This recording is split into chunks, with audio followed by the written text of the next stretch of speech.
Você acha que conhece os limites da obsessão humana? Até onde alguém seria capaz de ir para manter a juventude eterna? Hoje você vai conhecer a história de Elizabeth Bathory, a Condessa de Sangue, considerada por muitos como a primeira serial killer da história. Uma mulher que tinha tudo: riqueza, poder e beleza, mas cuja mente transformou castelos em cenários de pesadelo. O que você vai ouvir vai além de qualquer lenda, e o mais assustador: muitos desses relatos são baseados em fatos históricos. Elizabeth nasceu em 1560, na poderosa família Bathory, uma das mais influentes da Hungria. Desde o início, seu destino parecia grandioso. Era cercada de luxo, educação refinada e tinha acesso ao que poucas mulheres de sua época poderiam sonhar. Ainda criança, falava várias línguas e recebia uma formação digna da nobreza europeia. Mas, junto com privilégios, vieram também experiências sombrias que deixariam marcas profundas em sua mente. A Hungria do século XVI era um lugar marcado por guerras constantes contra o Império Otomano, disputas políticas internas e uma sociedade regida pelo medo e pela superstição. E foi nesse ambiente turbulento que Elizabeth cresceu. Desde cedo, presenciou a violência como parte da rotina. Conta-se que, ainda menina, viu um servo acusado de roubo ser punido cruelmente, nu, coberto de mel e deixado ao sol para ser devorado por insetos. Outros relatos dizem que presenciou execuções públicas e castigos corporais de servos. Ao invés de se chocar, a jovem parecia observar com uma frieza incomum, como se absorvesse cada detalhe. Elizabeth também sofria de crises epilépticas quando criança, e, na época, acreditava-se que o sangue de outras pessoas poderia aliviar os sintomas. Não se sabe até que ponto isso é verdade ou lenda criada depois, mas o fato é que, desde cedo, o sangue se tornou parte da narrativa em torno dela. Imagine uma criança da alta nobreza, acostumada a ver a dor como espetáculo, ouvindo lendas sobre o poder do sangue e vivendo em um mundo onde a vida dos servos não tinha valor. Esse foi o cenário que moldou sua mente. Aos 15 anos, Elizabeth se casou com Ferenc Nadasdy, um dos guerreiros mais temidos de sua época, conhecido como o Herói Negro da Hungria, pela brutalidade contra os inimigos turcos.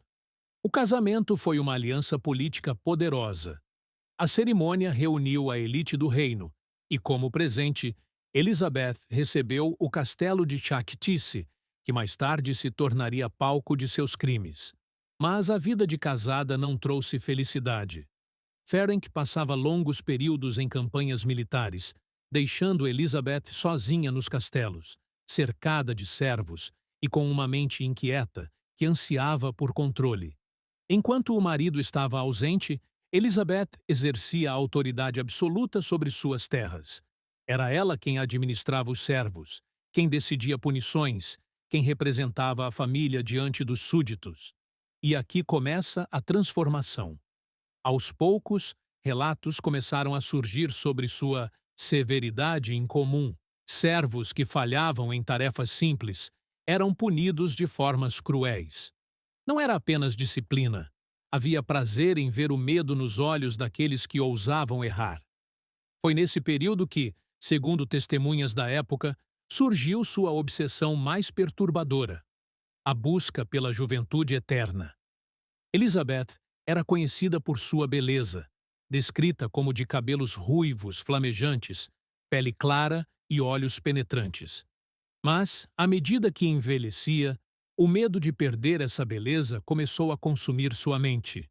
Acreditava-se que rituais envolvendo sangue poderiam manter a vitalidade, e Elizabeth mergulhou nessa superstição de maneira doentia. A primeira vítima, dizem, teria sido acidental. Uma jovem serva teria penteado mal o cabelo de Elizabeth, puxando-o com força.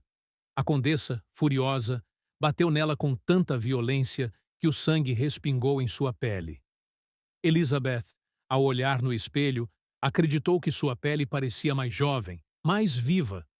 Essa ideia se fixou em sua mente como uma revelação. A partir daí, a crueldade tomou outra dimensão. Não era apenas punição, era um ritual.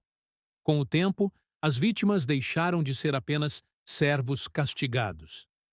Elizabeth começou a atrair jovens camponesas com a promessa de trabalho no castelo. Famílias pobres acreditavam estar oferecendo um futuro melhor para suas filhas. Mal sabiam que estavam entregando-as para um destino de terror. As jovens eram levadas a quartos isolados, onde a condessa as observava como um predador que estuda sua presa. Primeiro, ganhava sua confiança com palavras doces. Depois, testava limites, pequenos castigos, tarefas impossíveis, humilhações. E então o ritual começava. Os relatos falam de métodos cruéis, espancamentos, queimaduras com ferro em brasa, cortes feitos de forma calculada para extrair sangue. Tudo isso diante do olhar frio de Elizabeth, que parecia se alimentar do sofrimento. Mas o mais perturbador era a calma com que fazia isso. Não havia pressa, não havia raiva. Era como se cada ato fosse uma experiência científica, um passo a mais em sua busca por beleza eterna. O castelo, que antes era símbolo de poder e proteção, transformou-se em uma prisão de horror.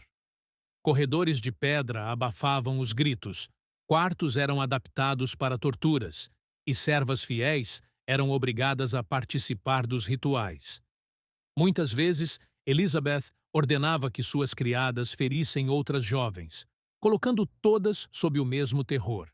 Ninguém escapava. Ou obedeciam, ou se tornavam vítimas. Os vilarejos próximos começaram a cochichar. Jovens desapareciam e nunca mais eram vistas. As famílias, pobres e sem poder, não ousavam questionar diretamente a condessa. Afinal, quem teria coragem de enfrentar uma das mulheres mais poderosas do reino? Mas os rumores cresciam, alimentando o medo. E a cada desaparecimento, a aura de mistério em torno do castelo aumentava. O mais assustador é que, enquanto tudo isso acontecia, Elizabeth continuava a aparecer em eventos sociais da nobreza. Sempre impecável, elegante, com a pele clara e aparência jovial. Para muitos, era apenas uma nobre influente. Ninguém poderia imaginar que por trás daquela fachada se escondia uma das mentes mais sombrias da história. E aqui fica a pergunta: até onde alguém seria capaz de ir para manter sua juventude e poder? Elizabeth estava apenas começando sua trajetória macabra, e o que viria a seguir faria seu nome ecoar por séculos, como um dos maiores símbolos de crueldade humana. Elizabeth Bathory estava apenas no começo de sua jornada sombria. Se os primeiros relatos já eram assustadores, o que viria depois seria ainda mais perturbador. Com o tempo, sua obsessão cresceu, e o castelo de Chaktice tornou-se sinônimo de medo. Era como se cada pedra de suas muralhas guardasse segredos que ninguém ousava revelar. E, a cada nova vítima, a condessa parecia mergulhar mais fundo em um abismo sem retorno. As vítimas eram escolhidas com frieza. Primeiro, vieram as jovens camponesas. Famílias pobres enviavam suas filhas acreditando que no castelo teriam uma vida melhor. Mas, ao atravessarem os portões, entravam em um mundo de dor e silêncio. Elizabeth as observava como um cientista observa um experimento.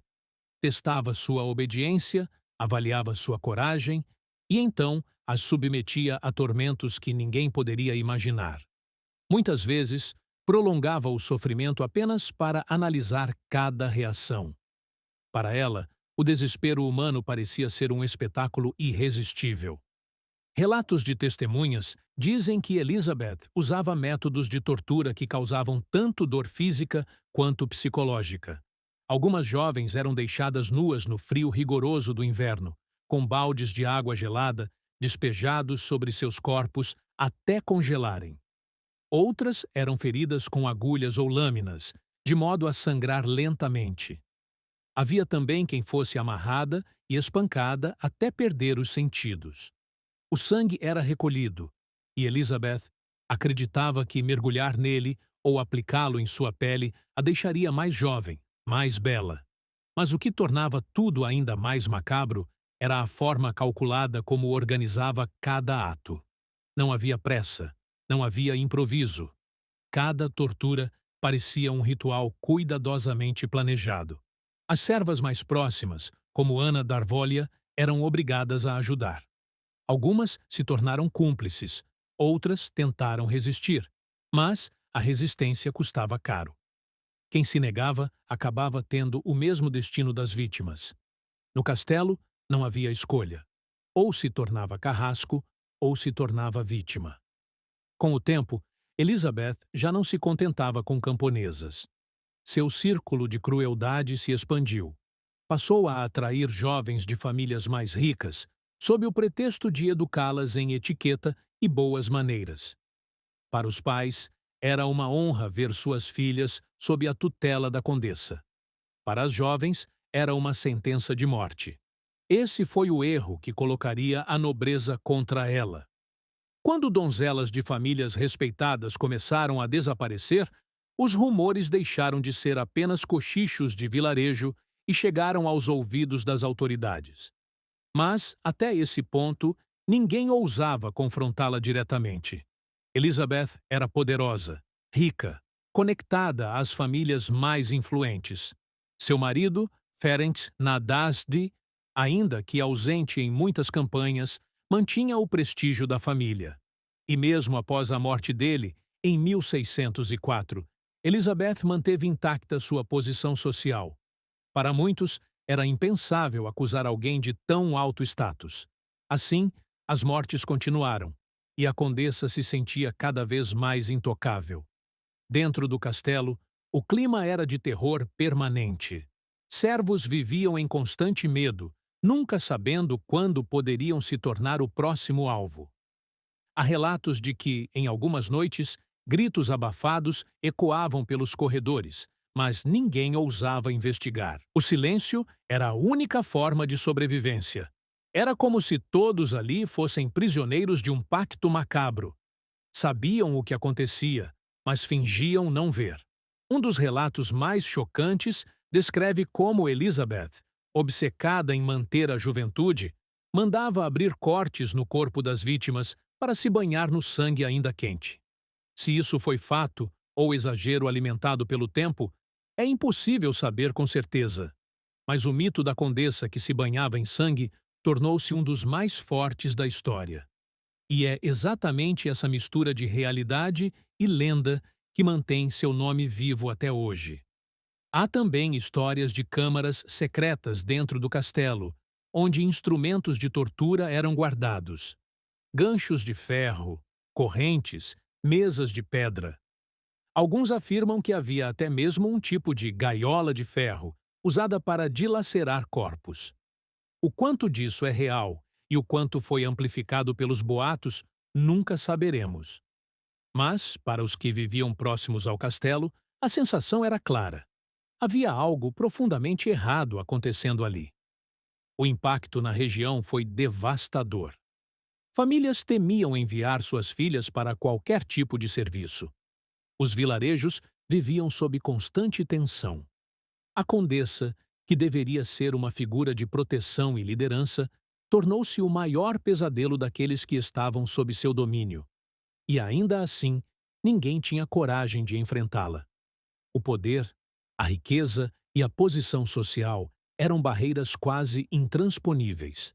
Enquanto isso, Elizabeth continuava a aparecer em eventos sociais, mascarando sua verdadeira face.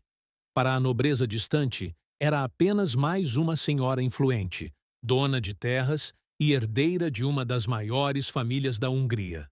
Para os que viviam em seus domínios, era o próprio terror em forma de mulher. Essa dualidade alimentava ainda mais os rumores, tornando-a uma figura quase mítica. Era como se duas Elizabeths existissem: a dama elegante dos salões e a criatura cruel dos corredores escuros. As mortes se acumularam em números assustadores. Algumas fontes afirmam que foram dezenas, outras falam em centenas. A lenda chegou a registrar mais de 600 vítimas. O número exato jamais será conhecido, mas a escala da crueldade era suficiente para chocar até mesmo em uma época em que a violência era parte do cotidiano. Elizabeth ultrapassou todos os limites, transformando dor e morte em parte de sua rotina. E assim, a condessa seguiu por décadas, fortalecida pela sensação de impunidade. Seu castelo tornou-se um símbolo de mistério e medo. Mas, a cada nova vítima nobre, a cada desaparecimento de uma jovem de família respeitada, a teia de silêncio começou a se romper. Autoridades, pressionadas pela nobreza e pela igreja, já não podiam mais ignorar. O mito da Condessa de Sangue estava prestes a colidir com a justiça. E o que viria a seguir mostraria até onde uma mente obcecada pode ser levada antes de finalmente ser confrontada. Após décadas de horror, os rumores finalmente alcançaram aqueles que tinham poder para agir. Famílias nobres, antes temerosas, começaram a pressionar as autoridades.